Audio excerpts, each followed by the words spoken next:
we get into the Indian Act. Imagine. So we're gonna get started. Who here has been here before? Woo! Wow, okay, 2 people, welcome. So you're gonna hear my whole spiel tonight. I'll try to be as quick as we can because I know everyone's been patiently waiting, but I did this welcome for this space. So my name is Nevin. I use they, them pronouns. I'm one of the hosts here at Massy Arts. For those of you folks who aren't familiar with our organization, we are an Indigenous owned and led nonprofit, and our mandate is to uplift the voices of our community members and provide space in whatever way. In whatever way we can. So I, as a host, have a lot of responsibilities when it comes to upholding that mandate, and I would like to just state my intentions to you in this space. So first and foremost, I'd like to properly introduce myself. My name is Neva Morel. My family on my father's side is from Zagreb, Croatia. My mother was raised on the Salish Sea, and so was I. And she is of, and I am also of, mixed Irish, French, Canadian, and Métis descent. So I have a lot of family members all over the place, but I'm first and foremost a settler in this space, which makes my positionality welcoming folks in very different, and I want to recognize that responsibility. I want to talk a little bit about the history of this room and this building, and then I'd like to just talk a little bit more about some accessibility measures that I can provide to you as hosts. So I'm going to start as modernly as I can. So the Massy Arts has been here since about 2020, but before Massy Arts was here, as you can maybe see on the sign outside, this was Mingwo. Has anybody ever been to Mingwo? Yeah, lots of people. So Mingwo is still thriving business in 2 other places in Vancouver, so-called Vancouver. But this was the first Mingwo building, and it was built around 117 years ago. I've been told it's the 2nd oldest building in Chinatown. And before Mingwo was a cookware store, it was a hardware store.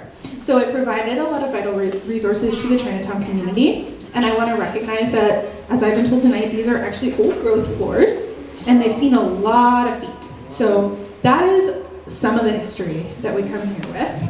And well before that, we are actually in, and as many of you may already know this, and please forgive my pronunciation, we're in Kemalai, which is a Squamish word for place of many maple trees or place of big leaf maples. I don't have the authority to speak further on that history, but I do want to recognize that that is where we are tonight. And that it's really important, both as I am a host in this room and to Massy Arts Society, that we work towards land-back-based futures as a community, and hope to do a little bit of that work tonight and learn a lot more myself, and I'm sure many of you as well. So with that, thank you so much for being here. I just have a couple accessibility notes, and we'll then get started. You'll notice I'm not going to force or police anyone in this space tonight, but we do wear masks in solidarity with our disabled kin. I personally have experienced COVID in my home recently, and it's a scary thing, and it's a disabling thing for many people. So if that is a safety measure that you're feeling like comfortable taking, I understand everybody's in different spots. We have masks to provide you there. If you have any questions for me on that in the future, I'm right at that desk. Secondly, the washroom. So we have a single gender-neutral stall washroom. We unfortunately don't have a push-button door, but if you need any assistance accessing the washroom tonight, please feel free to ask me or my colleague Dax, or I'm sure many of the community members in the room, and we'll be happy to help you. We also have a handrail on the side if that is a concern near the toilet. Lastly, as a part of my training, I am naloxone trained and prepared to administer. So if anyone in this room or anyone you encounter tonight needs that life-saving drug, and I'm the easiest access point, please don't hesitate to come back. I'll be here till around 9, and I'm happy to help. Yeah, with that, I'd like to welcome our speakers. Thank you so much both for being here, and I am so excited to learn from you tonight. Thanks.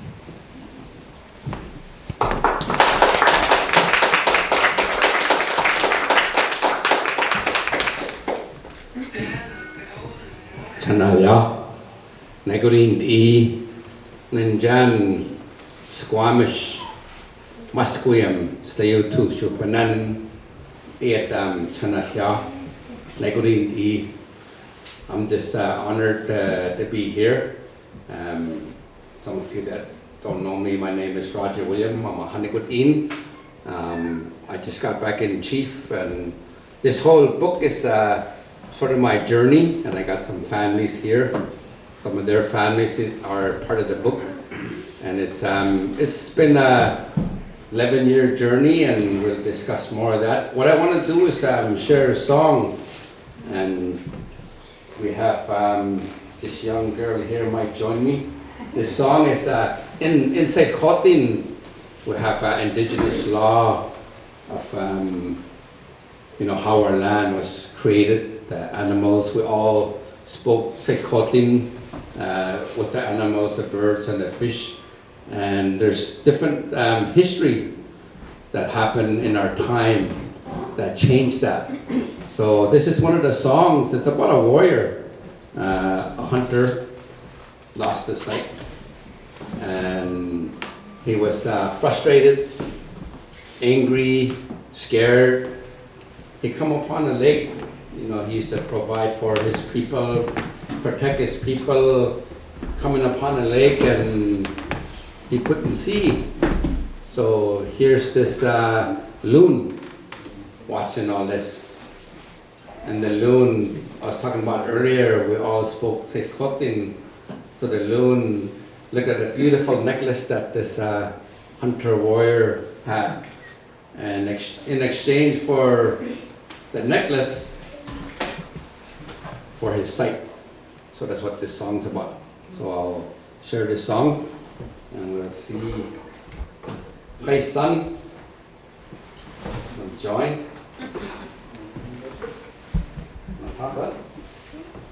Want to stand up on a chair, baby?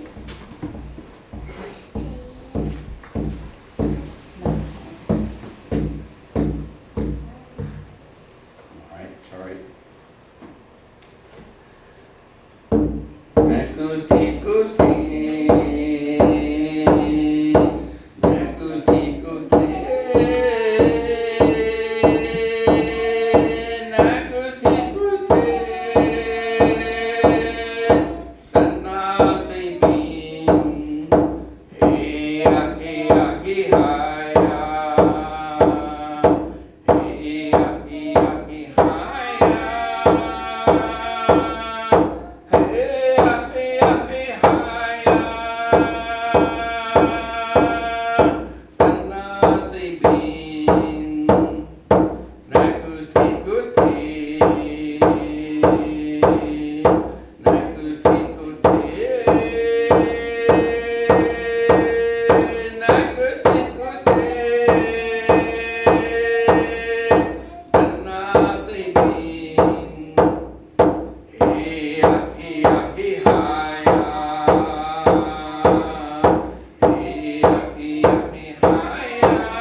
Goose teeth, goose teeth.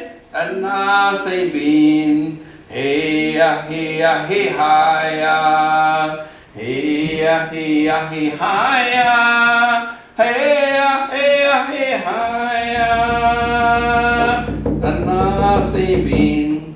There's the little song.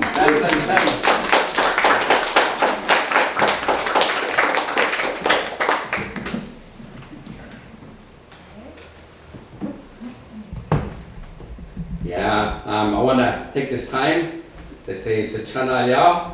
Thank you for coming here tonight. It's a special night, especially for myself because it's it's been a journey. I grew up, I didn't know no English, and I learned English in the residential school.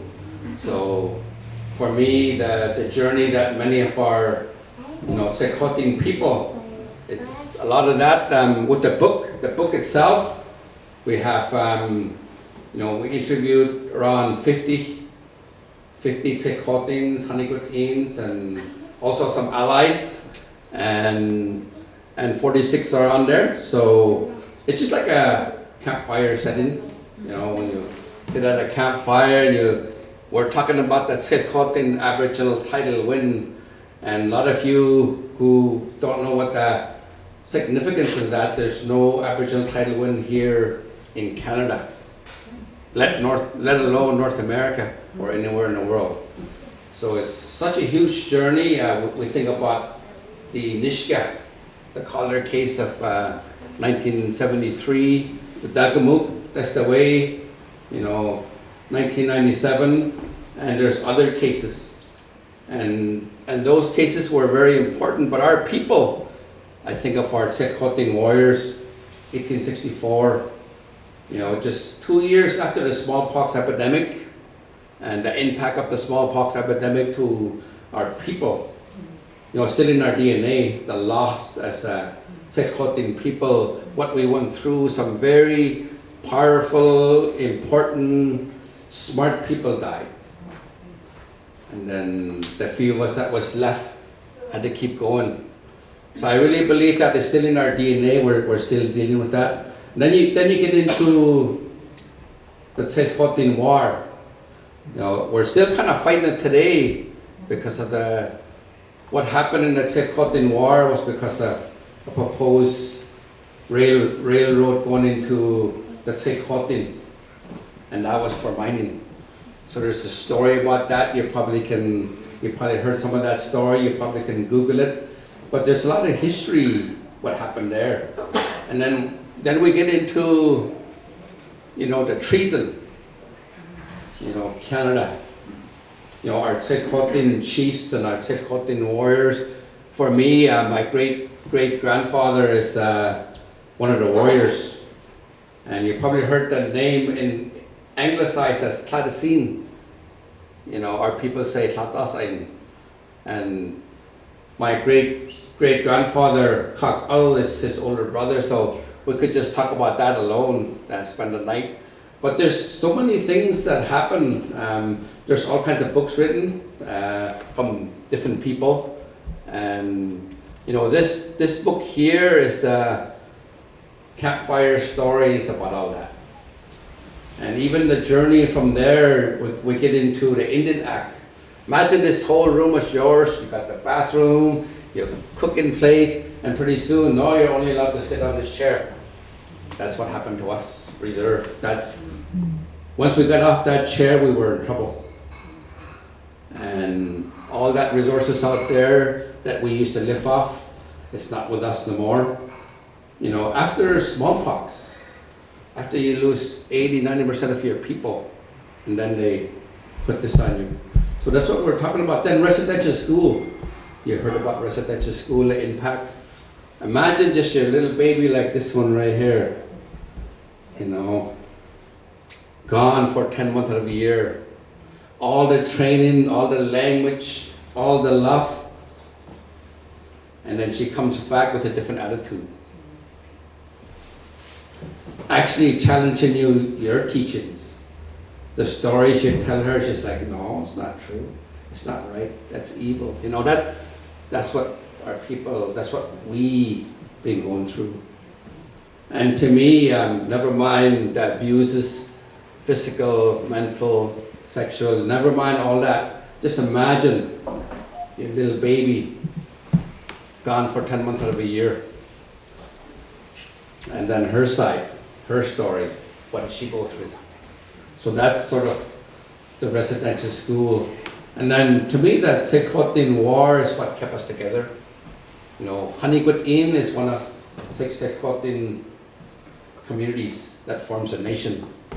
And this whole journey, we get into, this book talks about also a declaration, August 23, 89, that came from the elders, because back in the 70s, there was going to be a BC Hydro for power that would have put our community, Nimai Valley, underwater. So that those are some of the things. And then you're talking about the nation. You know, earlier I was mentioning the mine, and then clear-cut logging, all those things on top of that. And then racism. You know, city of Williams Lake, just about 3 hours west of Williams Lake, and we have no hydropower. Those options were given to us a couple of times, but our people turned it down. We're working on green energy. And there's about 125, 130 kilometers of it is gravel. Beautiful mountains. You'll see that book, Beautiful Mountains. You see lots of beautiful pictures. There's a lot of really good perks in our people. There's a lot of powerful Tŝilhqot'in people that's making us proud, but there's a lot of us who are suffering alcohol, drugs abuse. We're still going through that. So that's just a little bit about the book. Some of the stories around the campfire, it's really powerful. There's a mine that we're still fighting today to protect Tsilhqot'in Fish Lake. It's still an issue today. And it would have been since 2010 BC approved that. And we've been fighting it since. That would have been 13 years open pit mine already. What kind of impact? Our people are powerful. They could have logged, made lots of money. They could have mined, made lots of money. Revenue sharing, but the impact. This word nimi is in our language is an energy. An energy if you're twin, an energy if you're spiritual medicine, power. If you're a female, you're on your time. Tŝilhqot'in law talks about how you should, all the rules are about having a baby. What you can eat, what you can't. Some of the structures you gotta follow. When the little baby can smell, can hear, can feel what the mom's feeling. So those are really, really powerful moments that in our Tŝilhqot'in law, when the baby's born, there's rules around that. The naming ceremony. All the histories about how the Tŝilhqot'in land got put together, how the animals got some stripes, some beautiful necklace. You know, we all spoke Tŝilhqot'in, all these ceremonies, you know, that was deprived from us when we were in the residential school. My mom was in residential school for 8 years. She can speak English, but she's more comfortable in Tŝilhqot'in. But she was a single mom, 19 years old, she took over the ranch. She's the youngest of 13. And she took over the ranch with horses. I grew up with around horses. I always joke around saying I'm born on a horse. Because I was actually born in the valley, a place called Tšilhqot'in. When my mom got into labor, she was team horse with a rake, raking hay. She got into labor, and then her sister, my auntie, my grandfather, ones that helped deliver me, and then she went back to work. That's just the way it was. Those are some of the things that you know, my mom, 19 years old, I think about when I was 19, I didn't know very much. Like, oh, my mom did all this. Like, crazy, 19-year-old taking over the ranch. She had to deal with horses. She had the fence. She had to cut hay. You know, derrick pole. I don't know if you hear of a derrick pole where you collect all the cacks, they call it. When you rake up, after you cut the hay with the mower, and you rake up all these little cacks, you get a sled with team horses and you put it between the cack and you put it in. And once that's a full load, and then you go beside this stackyard and there's a derrick pole and a cable and you pull it up. It's got a sling and it throws it off, and then you got a stack person organizing that. All those things that she did. Fencing, she used to use a chainsaw, riding horses, chasing cattle and horses. You know, I was on her back, a little baby. pulling the string when I was old enough, and on my own horse. I'm really fortunate to be here. I'm really proud to be here. And the language, I've been in leader for, this is my 23rd year. I'll just get humble. When I think I'm doing good, someone else has beat me in an election. Then I gotta wait. And I see what my people are going through, the communications, and I run again, and I fortunately get back in. I was like, okay, wonder if I learn this time. Then I lose in another election. So hopefully I learned something this time around. But it's since the title win, it's really become powerful for our nation. There's 5 other chiefs, and it's amazing that we're stuck together. We're still, because there's so much deals that we had by the other communities. They could have, nah, we don't need to go to court. We don't need to give up our elders to go to court. They could make a deal and make some money. No, they didn't. So that's the story.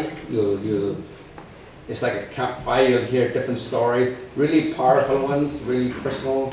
Some of these people that I know, I couldn't believe some of the personal stuff that they shared is really powerful. So with that, I could go on. Lorraine, former UBC professor, retired now, but everybody knows her as a UBC professor still. That never changed. But 11 years ago, former Chief Marilyn got brought her to me and just said, this guy wants to write about the title case. So, we have a different story about that. We don't agree on everything. But, that's why the book's so good. Because if everything went my way, it probably wouldn't be as fun. You gotta have some tough times, some wild stories, right? So, I'm just honored. I wanna, Lorraine probably knows more stories than me because she actually interviewed those elders. Some of their mom was interviewed, and she read lots of those stories. But there are 2 testified in court. All those 33 legends, powerful. She knows. If she was a lawyer, the case would have been different. Me and her always debate about that. So, but anyways, come on up, Lorraine. Chanaya. Thank you.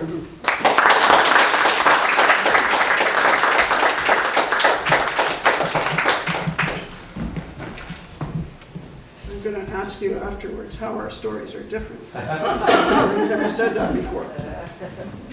So,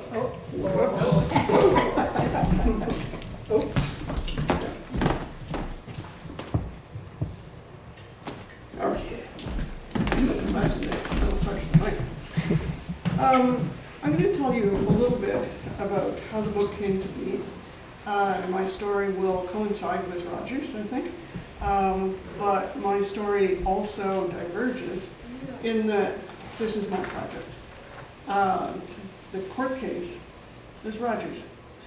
My job was to initially to write a book about the court case. That was Roger's initial wish and inspiration. And for the first year and a half, we did 16 interviews in about 14 months. It was an incredible, in-depth, sustained induction into the title case, but also into the history, and also into all of the complexities of the current situation of Xeni Gwet'ins and of the Tŝilhqot'in Nation in the aftermath of the title case. The book stopped short at the point of what's called an encompasses accord. We don't continue on to discuss more contemporary events, the results of the Supreme Court of Canada case. That's perhaps for somebody else to take on. It's a very political and contemporary aspect of the whole history. But the book goes back not just to the beginning of genocide, to the arrival of settlers. We take a strong stance all the way through the book, not on the story of colonial arrival, but rather on genocide, and on the genocidal intent from the earliest days that was shared by those who arrived to steal the land that they knew perfectly well was the land of those who lived there. To distribute smallpox blankets, everybody knows this history, I won't. To distribute smallpox blankets and to distribute many other diseases that decimated the population, but more than decimated. Decimated suggests that maybe only 10%, but as Roger has just said, 80 to 90% of most areas of the Tŝilhqot'in. So when we got to the point, Roger and I, of having caught up with the story of the title case, Roger turned to me and said, now it's time to talk to the community. And I said, we weren't even in Xeni Gwet'ins when he announced this. I said, but I don't know anybody. And he gave me a list of community events, and that was that. So I figured out the rest on my own. And I think that's really important to know. This is not a book that was designed, in a sense, with full control by the chief on who said what and when and under what conditions and excluding some people, including others. Not at all. I had read my way through the title case. I was fully familiar with the transcript, with the contributions made by the elders and by many other witnesses.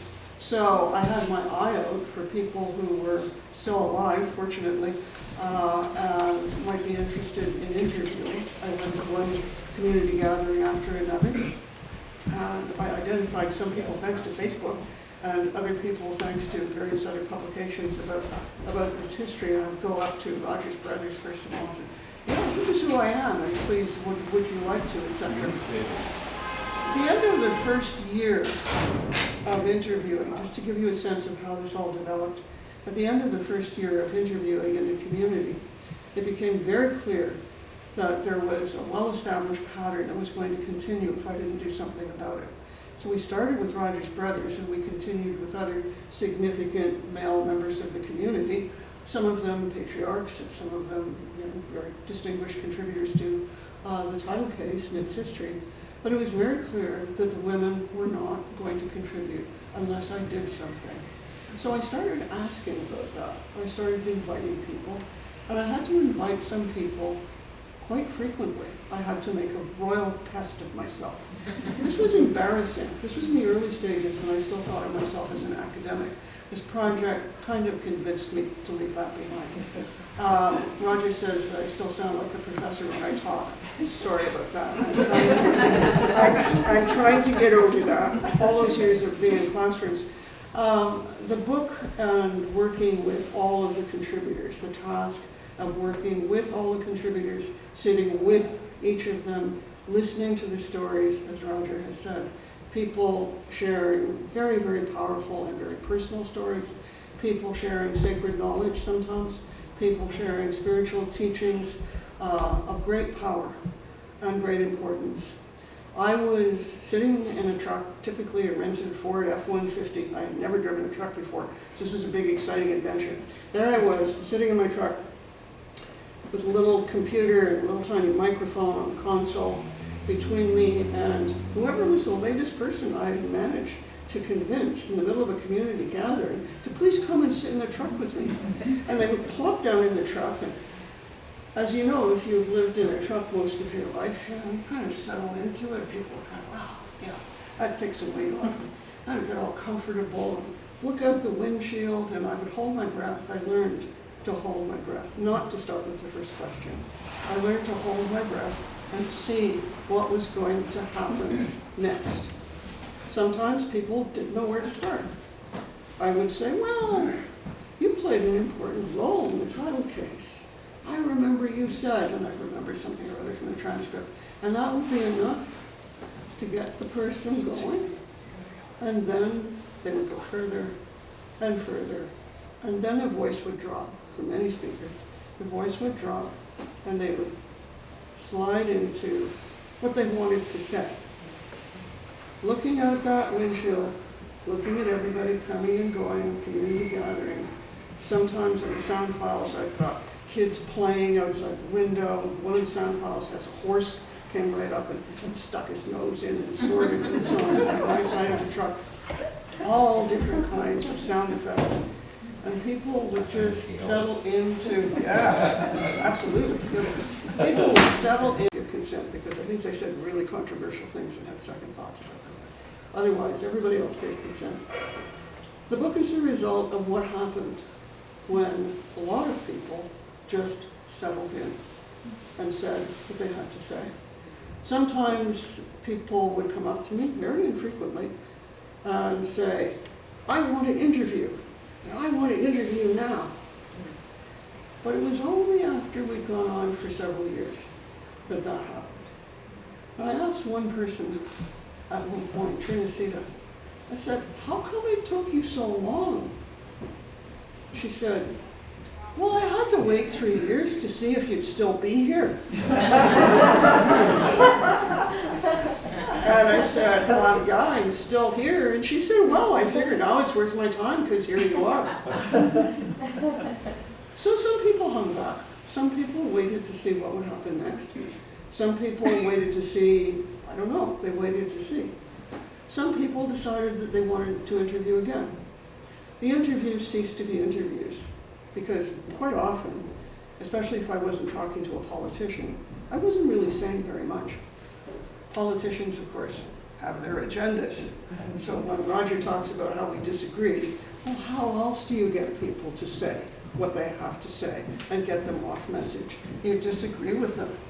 So here we are, we're still buds. And we do have different views about the title case, but that's okay. The book is a cross-cultural conversation. It's not just all of those stories, perhaps around the campfire, perhaps not. It's also me listening, me editing. So the notion that oral history, this is a community oral history, and it is the community's book.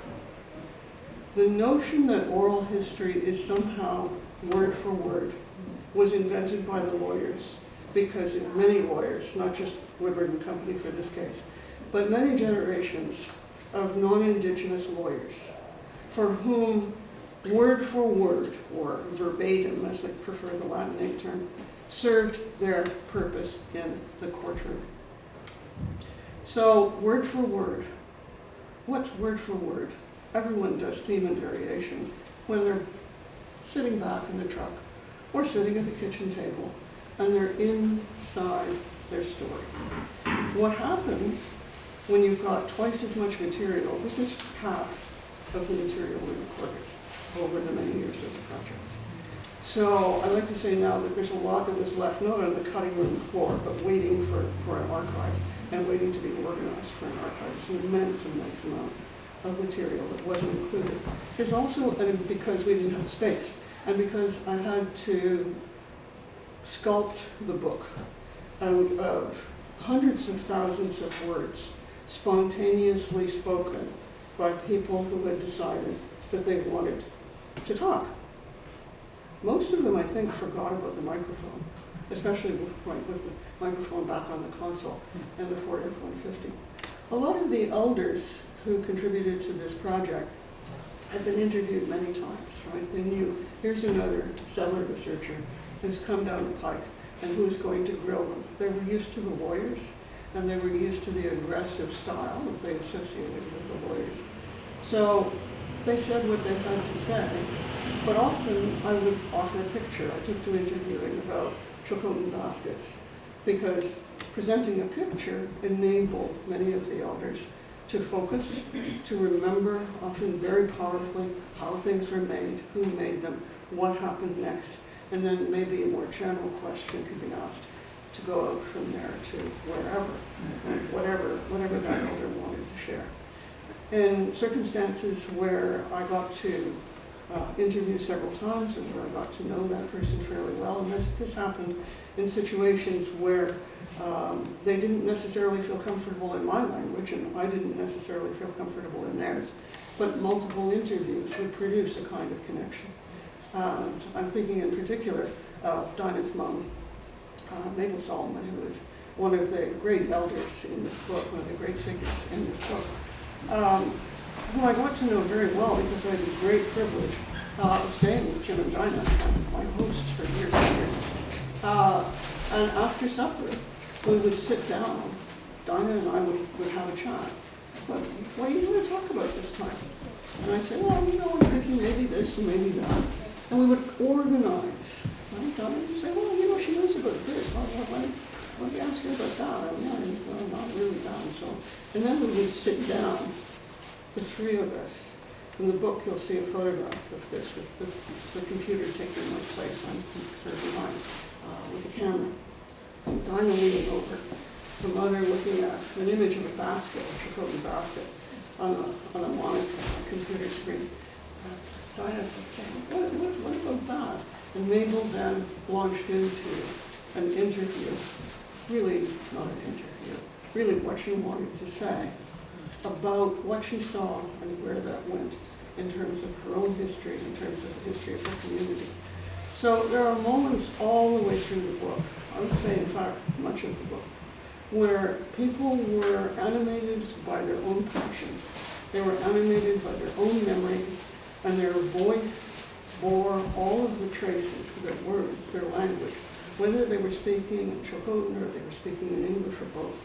Their language bears all of the traces of that depth of knowledge, but also of that emotion and that depth of connection to the history.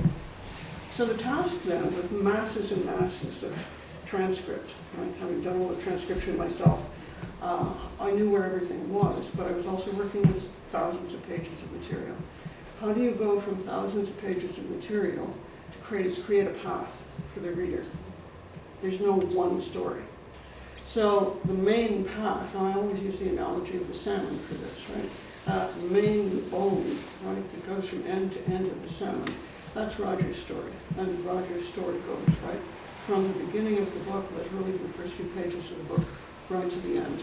The story of his journey, of his life, of his experiences, and of the things that he's just been quickly surveying for us in terms of the course of multiple impacts of devastation, of violence, of oppression, different expressions of genocide, and the incredible strength and determination of Tŝilhqot'in people, Gwet'ins specifically for our book, in standing up against all of these attempts to destroy them, their land, their language, their history, to wipe them literally off the face of the earth. So the stories that people shared, Tŝilhqot'in people shared, there were some ally stories as well, as Roger said.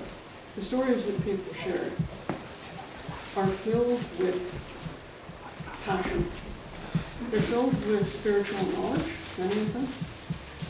And because of the circumstances of perhaps not so much recording, but conversation, because I do think that many people kind of forgot about the microphone. Of course, there was a consent process afterwards and all of that. But there were no formal questions. This wasn't a social science project. Some of you will be trained in the ethnographic tradition of formal interviews with certain questions that have to be asked in certain ways and answers calibrated in certain ways.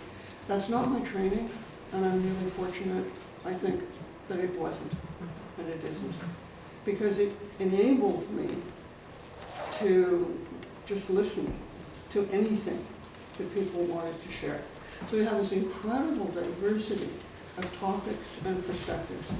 And the task was then, looking at thousands of pages, these major moments in Tŝilhqot'in history that Roger has summarized, how to organize the book. So you've got chapters that focus, right? One chapter on the smallpox epidemic, another chapter on the Tŝilhqot'in War, and so on. You've got chapters that carry the narrative according to a historical timeline. But you need something else, because most of the other contributors to the book were not focused, others, not Roger, were not focused on a timeline. They were focused on those deeply held convictions and feelings. They were focused on something that I came to experience as a kind of magic. I slowly but surely learned that if I just shut up, and you can tell it's not easy for me to learn to shut up. So that moment when something else happens. People would cry telling me about the moose habitat and how it was destroyed. There's a beautiful, beautiful sequence by Roger's brother, David Siegl, about the destruction of moose habitat. I have never, given my experience and my background, 5th generation Irish Canadian, Irish famine survivor. So I'm one of those Celts. My indigenous background is way far away, not from here. And I'm wearing my Aran sweater, right, so that nobody will ever accuse me of being a pretendian. Here I am wearing my uniform. So here I am, settler. I was taught to be less of an outsider by each person who shared what they had to say. I was taught to listen when I see all of the people who are as teachers.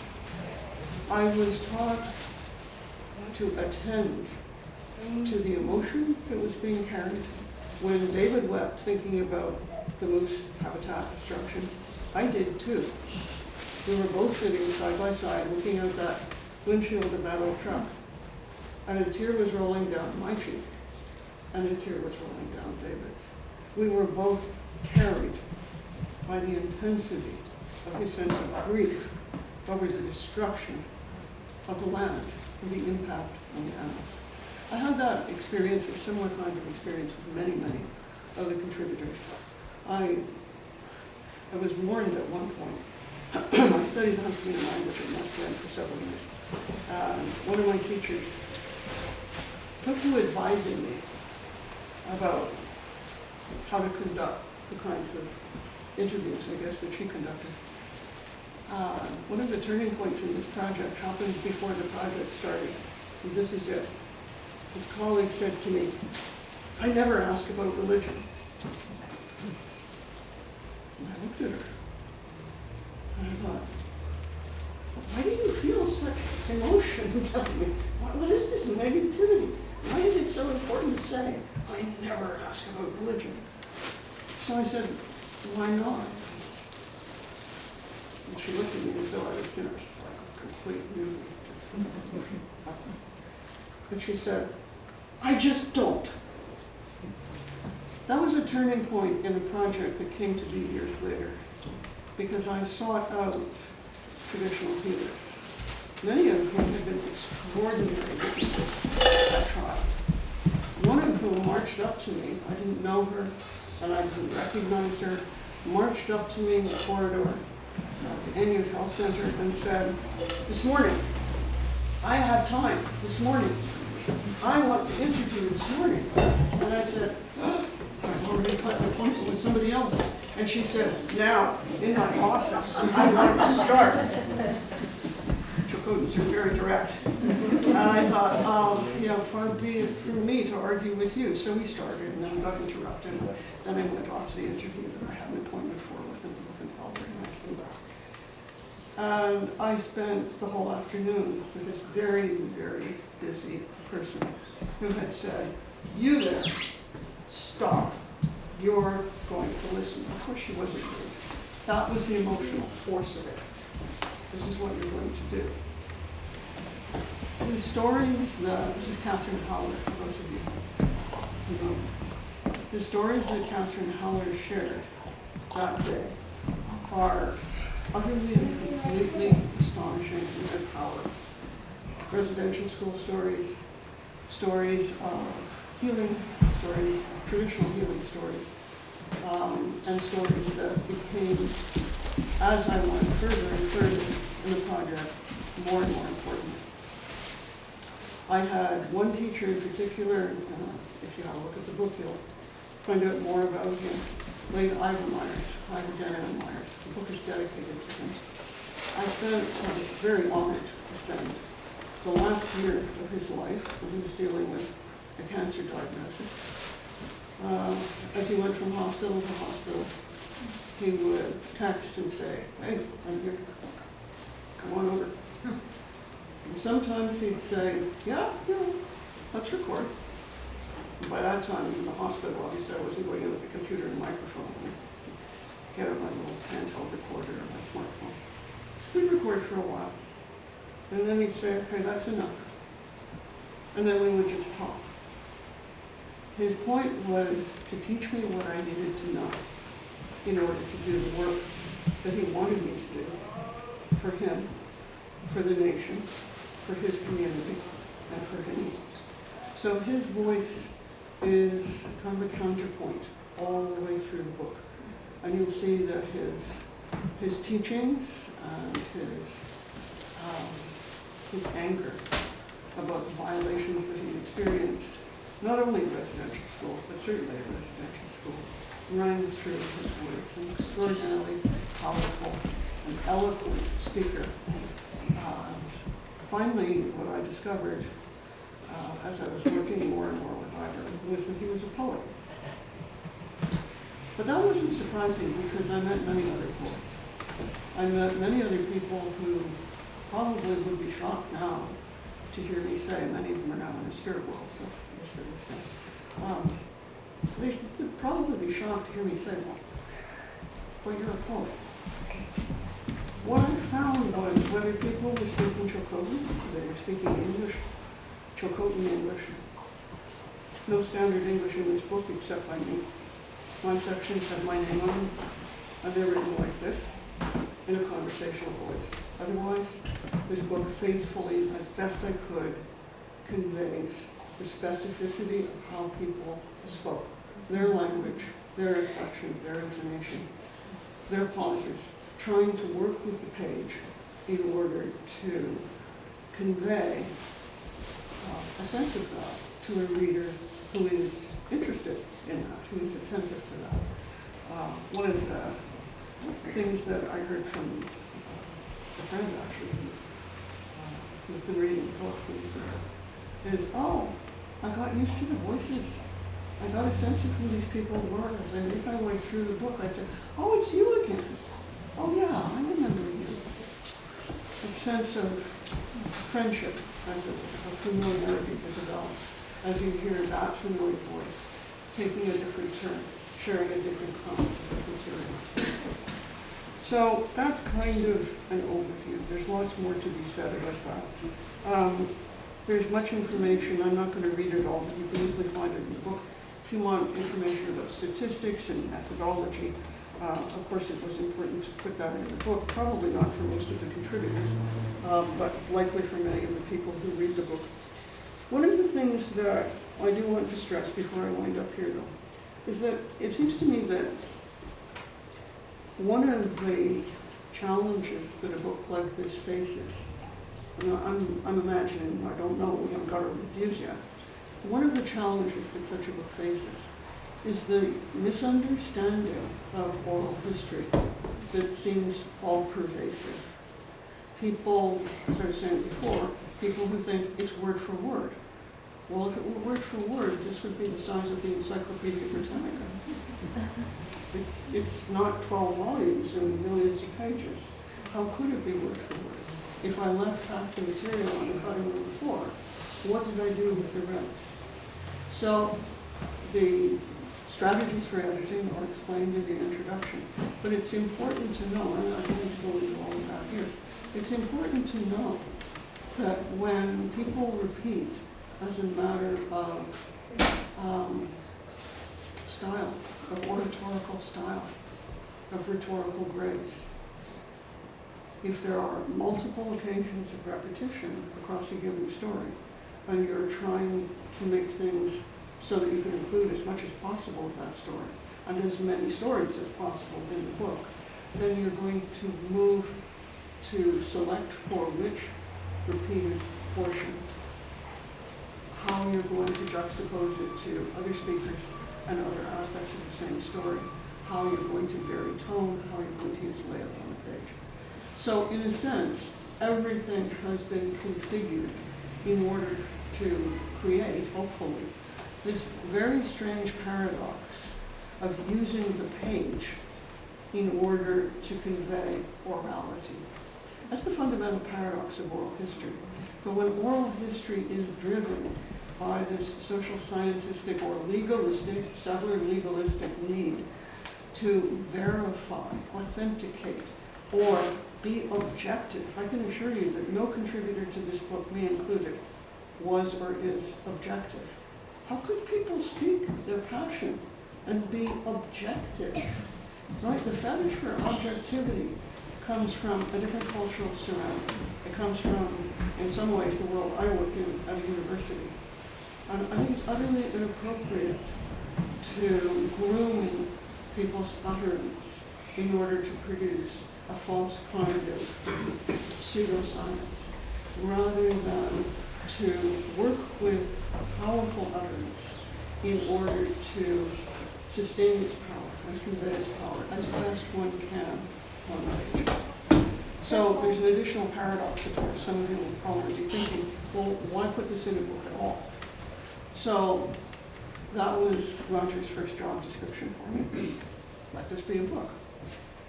But when you start to think about, right, the role that writing has played, both in terms of the residential school, right, writing as an instrument of oppression, the English language, obviously, self-evidently, as an instrument of oppression.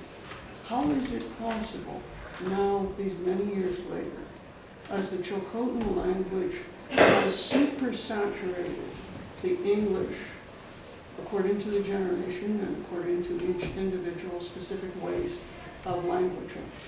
But Tŝilhqot'in has supersaturated the English speakers. And linguists tell me that Tŝilhqot'in speakers now bear some of the traces of the English language as well. It's not surprising the two languages coexist in all sorts of complicated and sometimes deeply problematic ways. So when you read the language, when you read the speech, right, the textualized speech of each of these speakers, you will be observing characteristics of the Tŝilhqot'in language as they come through. There's more on this in the introduction if you're curious about the details. But just to try and flag that, the book tries, in a sense, to be more poetic than it ever tries to be ethnographic. It is not an ethnography in any sense of the word. An ethnographic perspective, I think, would have destroyed what is most powerful and what is most beautiful in the utterance of each of these speakers. So I'm going to finish off by reading a paragraph that's relevant to that. I borrowed from Dr. Joanne Archibald's work on story work. She talks about the story aspect, doing story work. She brings a Salish perspective to thinking about story work. But there are far more cross-currents, I think, between Salish languages and cultures, Tŝilhqot'in language and culture, than most linguists and any ethnographer at all give people credit for. So, having been trained first in a Salish context, I felt that I could borrow a little bit from Joanne Archibald's wisdom and try to summarize some of what this book does and some of the goals of this book. So here's a paragraph. In the service of what Joanne Archibald calls story work, recording. Right, I'm trying to chew on this notion. Like, what is this? Recording. What are we doing? Interviewing. What does this mean? Recording is itself an organic and reciprocal process which honors the teachings shared by holding them up, by using the resources of writing with the English language, and whenever possible, the Tŝilhqot'in language, in order to convey the cadence, nuance, and intent of speech. I have sought in this book to make available to the reader what was revealed when all of the recordings were transcribed, edited, excerpted, and a pattern of thought yudit'ih gradually became clear. My teachers took me to a river of stories, reaching back to the beginning of time, and to a love of Tŝilhqot'in ways of being and knowing, which are at the heart of the title case. I don't know if the lawyers knew that, but they are. Alongside a passionate, indomitable commitment to freedom and self-determination. All of the stories in thought yudit'ih have the power to change the world. May you experience that power of transformation as you read this book.